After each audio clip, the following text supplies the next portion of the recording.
There must be a better way. That's the reaction to our exclusive video of a troubled teen locked in isolation in a cell for weeks on end. Is it cruel and unusual punishment? New at 6 tonight, Nick Barris went looking for answers to that very question. Since we first aired the exclusive video of the teen in isolation, reaction has been swift. The law does require that he be kept separate from adults, but there are those now who say there has to be a better way. I don't think it serves any good purpose. State Representative Sherry Jones is talking about this video, which shows a 17-year-old asleep in a cell at the Rutherford County Jail. He's been there in isolation after a judge transferred his case to adult court since February. The sheriff says the teen is kept alone.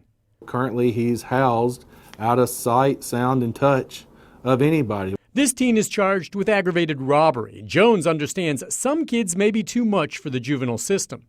Juvenile detention may not be able to handle somebody if they're really on the edge. But solitary confinement for almost 3 months? Jones says lawmakers will be looking at that. No, it's not ideal at all. Attorney Jim Todd served on the State Juvenile Justice Reform Commission. Isolation is not ideal, but Todd says sometimes there's little choice. As all juvenile crime issues are, they are resource-driven issues.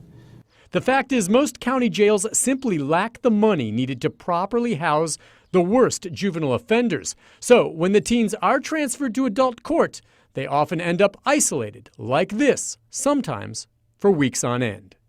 I have now been in contact with that teenager's mother. She didn't know about his situation, that he was in isolation, until she saw our story. She's understandably upset. The question now, could a lawsuit follow? Nick Barris, News Channel 5. And Rutherford County is already being sued in a separate case where a 15-year-old was kept in isolation in juvenile detention.